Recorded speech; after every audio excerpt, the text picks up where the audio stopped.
आज हम डिस्कस करेंगे नीट 2019 का पेपर।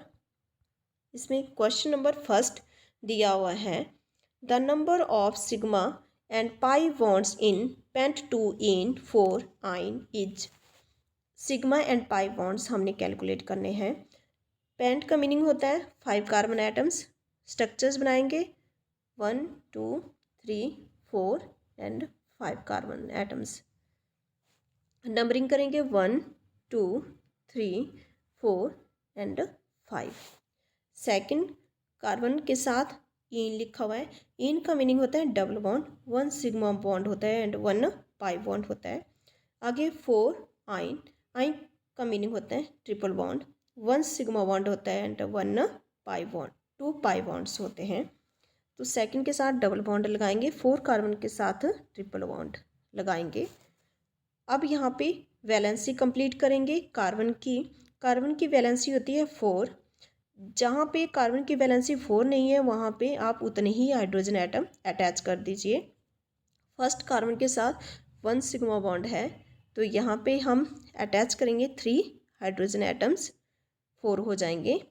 यहाँ पे 1 2 3 एंड 1 हाइड्रोजन एटम यहाँ पे 1 2 3 एंड 4। नेक्स्ट फोर्थ कार्बन की वैलेंसी कंप्लीट है, फिफ्थ यहाँ पे 1 हाइड्रोजन एटम अटैच होगा। अब कैलकुलेट करेंगे नंबर ऑफ पाई बॉन्ड्स। तो पाई बॉन्ड यहाँ पे एक यहाँ पे हैं और 2 पाई बॉन्ड्स यहाँ पे 2 + 1 3 पाई बॉन्ड्स हैं। अब कैलकुलेट करेंगे हम नंबर ऑफ सिग्मा बॉन्ड। तो कार्बन और हाइड्रोजन के बीच में सिग्मा बॉन्ड होता है। यहाँ पे 3 सिग्मा बॉन्ड यहाँ पे हैं, 1 यहाँ पे 4 एंड 1 यहाँ पे 5 6 7 8 एंड 1 यहाँ पे 9 एंड 1 यहाँ पे 10। तो 10 सिग्मा बॉन्ड्स हैं। ऑप्शंस देखते हैं। अब फर्स्ट ऑप्शन में है 10 sigma bonds and 3 pi bonds, तो first option is right option. Second question है, the correct order of the basic strength of methyl substituted amines in aqueous solution is. इसमें amines की basic strength find out करनी है। Options में यदि ये secondary amine है, सेकेंडरी एमीन क्योंकि नाइट्रोजन एटम के साथ 2 मिथाइल ग्रुप अटैच हैं तो सेकेंडरी है। आगे प्राइमरी क्योंकि नाइट्रोजन एटम के साथ 1 मिथाइल ग्रुप अटैच है।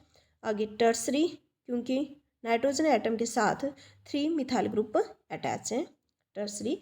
तो यहाँ पे इनकी बेसिक स्ट्रेंथ कैलकुलेट करते हैं। ट्वाइस आ जाएगा सेकेंडरी एमीन, उसके बाद टर्सरी एमीन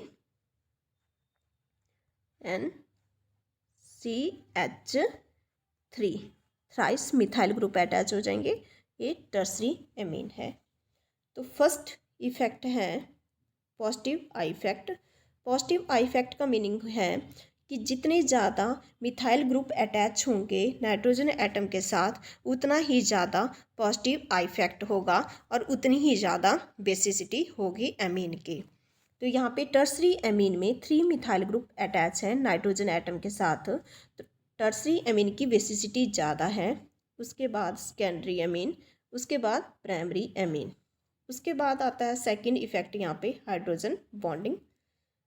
हाइड्रोजन बॉन्डिंग में जितने ज़्यादा नाइट्रोजन के साथ हाइड्रोजन एटम अटैच होंगे उतने ही ज़्यादा हाइड्रोजन बॉन्डिंग बनेगी वाटर मॉलिक्यूल के साथ। तो यहाँ पे प्राइमरी एमीन में 2 हाइड्रोजन एटम अटैच है नाइट्रोजन के साथ, तो यहाँ पे 2 हाइड्रोजन बॉन्डिंग बनेगी। सेकेंडरी में 1 हाइड्रोजन एटम अटैच है तो यहाँ पे 1 हाइड्रोजन बॉन्डिंग बनेगी। और यहाँ पे टर्सरी में कोई भी हाइड्रोजन एटम नाइट्रोजन के साथ अटैच नहीं है तो इसलिए टर्सरी में कोई भी हाइड्रोजन बॉन्डिंग नहीं बनेगी। जितनी ज़्यादा हाइड्रोजन बॉन्डिंग होगी उतनी ही ज़्यादा बेसिसिटी होगी।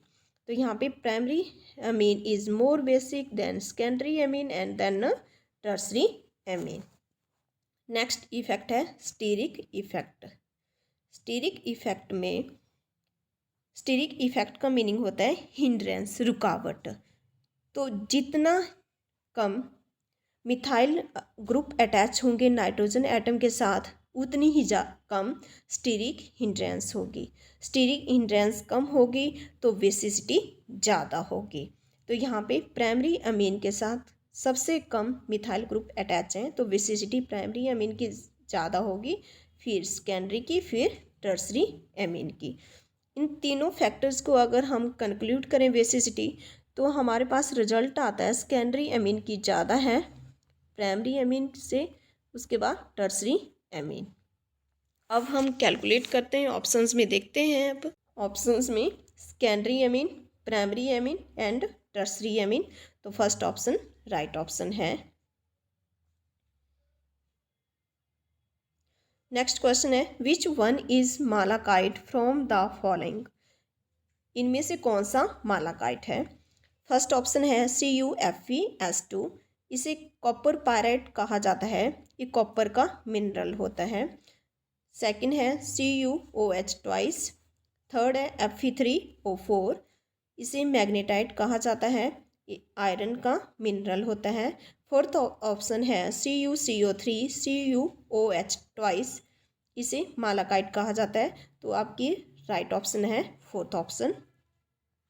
नेक्स्ट क्वेश्चन है, the method use to remove temporary hardness of water is. कौन सा मेथड यूज करेंगे टेम्परेरी हार्डनेस वाटर की रिमूव करने के लिए। तो टेम्परेरी हार्डनेस जो होती है वाटर की, बाइकार्बोनेट्स प्रेजेंट होते हैं हार्ड वाटर में, उनकी वजह से होती है। तो उनको रिमूव करने के लिए या तो उनको बॉयल करते हैं वाटर को, या फिर फिल्टर करते हैं। तो जो मेथड यूज करते हैं उसको क्लैर्क मेथड कहा जाता है। क्लैर्क मेथड में बाइकार्बोनेट, यहाँ पे ले लेते हैं हम कैल्शियम बाइकार्बोनेट,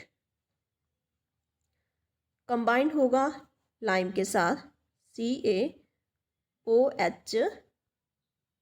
ट्वाइस लाइम के साथ, और प्रोडक्ट बनेगा calcium carbonate plus water molecule. तो कैल्शियम कार्बोनेट के PPT बनेंगे, एरो डाउन का मीनिंग है PPT बनेंगे। कैल्शियम कार्बोनेट इनसॉल्युबल होता है और उसको फिल्टर करके रिमूव किया जाता है, और वाटर जो है उसमें हार्डनेस नहीं होती है, तो इस मेथड को कहते हैं क्लैर्क मेथड। नेक्स्ट क्वेश्चन है, which of the following series of transitions in the spectrum of hydrogen atom falls in visual region. इसमें विजुअल रीजन में कौन सी सीरीज प्रेजेंट है। ऑप्शंस, फर्स्ट ऑप्शन है लाइमन सीरीज। लाइमन सीरीज में region होता है अल्ट्रा वायलेट। नेक्स्ट है बाल्मर सीरीज। बाल्मर सीरीज में होता है रीजन विजुअल। एंड थर्ड है पास्चन, इसमें होता है इंफ्रारेड। एंड ब्रैकेट, इसमें भी इंफ्रारेड होता है। तो हमसे पूछा हुआ विजुअल रीजन में कौन सी सीरीज होती है, तो सेकंड ऑप्शन बाल्मर सीरीज होती है। नेक्स्ट क्वेश्चन है, in which case change in entropy is negative. कौन से केस में चेंज इन एंट्रोपी नेगेटिव होती है। तो एंट्रोपी का मीनिंग क्या होता है, रैंडमनेस या डिसऑर्डर। चेंज इन एंट्रोपी का फॉर्मूला होगा change in entropy of products subtract करेंगे एंट्रोपी ऑफ रिएक्टेंट्स। तो इसमें पूछा हुआ नेगेटिव किसकी होगी, तो जिसका रिएक्टेंट इंक्रीज होगा और प्रोडक्ट की एंट्रोपी डिक्रीज होगी, उनकी चेंज इन एंट्रोपी नेगेटिव होगी। यहाँ पे ऑप्शंस देखते हैं अब हम। Evaporation of water liquid state में है, उसकी इवेपोरेशन हो रही है, इवेपोरेशन गैसेस फॉर्म में है।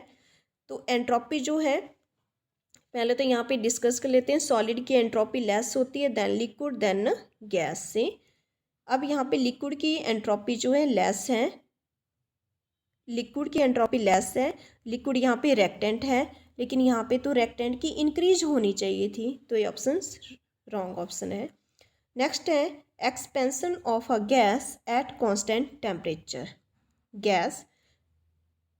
गैस की एक्सपेंशन हो रही है, तो इसका मीनिंग हो रहा है कि गैस में वॉल्यूम इंक्रीज हो रही है। वॉल्यूम इंक्रीज होगी तो मॉलिक्यूल्स के बीच में डिस्टेंस ज़्यादा होगा, रैंडमनेस ज़्यादा होगी, और एंट्रोपी भी क्या होगी, इंक्रीज होगी। तो प्रोडक्ट की एंट्रोपी क्या होगी, इंक्रीज होगी। लेकिन यहाँ पे तो पूछा हुआ है कि डिक्रीज होगी, तो ये ऑप्शन बी रॉन्ग ऑप्शन है। नेक्स्ट है sublimation of solid to gas. तो यहाँ पे एंट्रोपी चेंज दिया हुआ है कि सॉलिड रेक्टेंट है, सॉलिड की एंट्रोपी जो है लेस होती है, लेकिन रेक्टेंट की एंट्रोपी जो है इंक्रीज होनी चाहिए थी, तो ये भी रॉन्ग ऑप्शन है। नेक्स्ट ऑप्शन है 2 हाइड्रोजन एटम कंबाइन करेंगे और 1 मॉलिक्यूल बनाएंगे। तो 2 हाइड्रोजन एटम के बीच में क्या होगा, डिस्टेंस होगा, रैंडमनेस होगी, तो यहाँ पे रेक्टेंट की एंट्रोपी क्या होगी, इंक्रीज होगी। तो यहाँ पे भी ऐसे पूछा हुआ था, इन रेक्टेंट की एंट्रोपी इंक्रीज होगी, तो आपकी fourth option is right option है।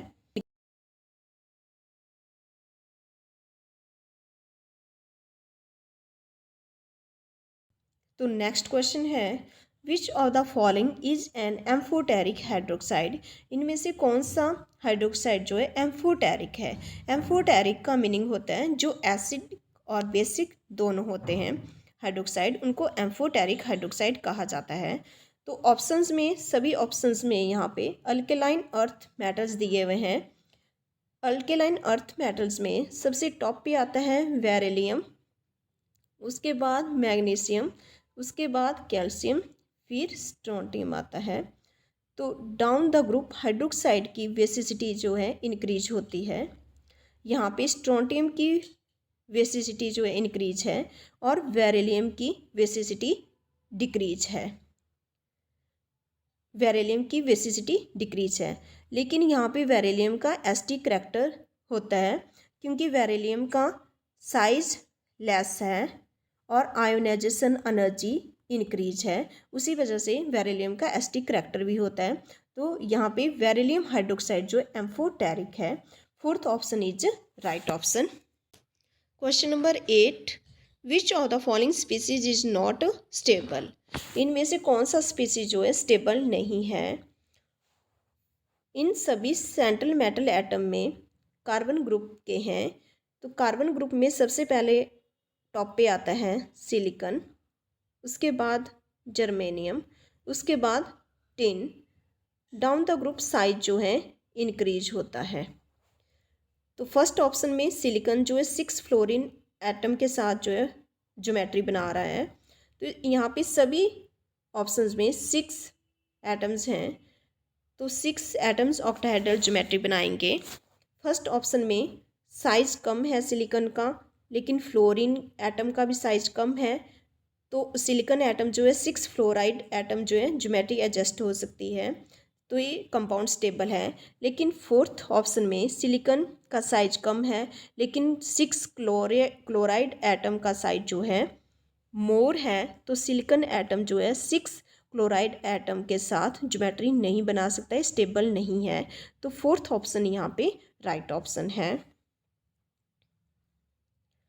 नेक्स्ट क्वेश्चन है the manganate and permanganate ions are tetrahedral due to.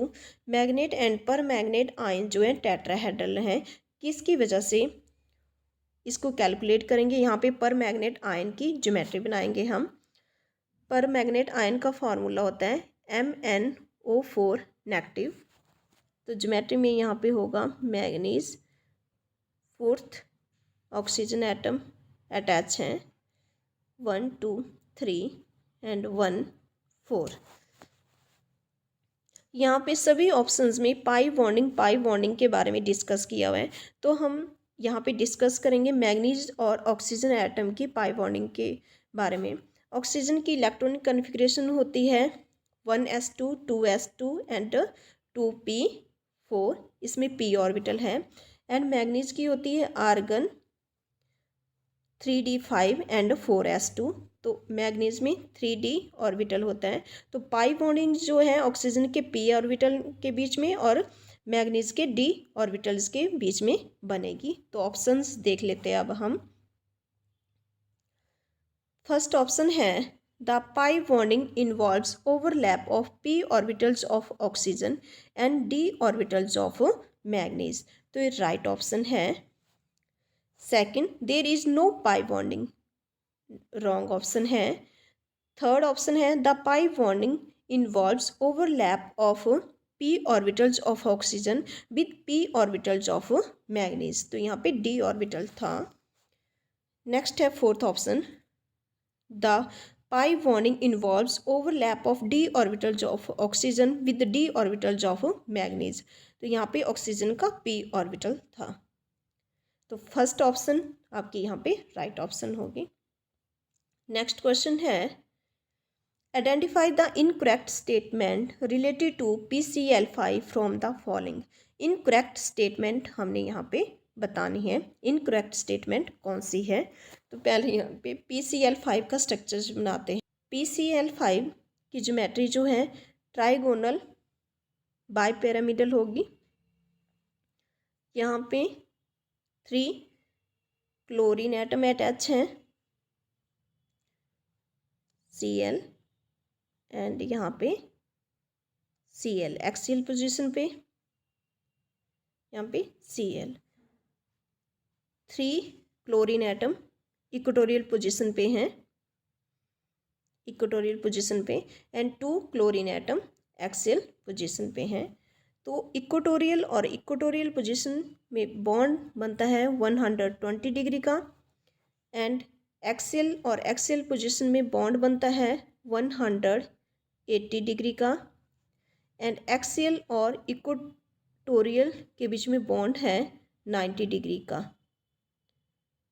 और यहाँ पे एक्सियल बॉन्ड जो है ग्रेटर होता है इक्वेटोरियल बॉन्ड से। अब ऑप्शंस में discuss, 3 equatorial PCl bonds make an angle of 120 degree with each other.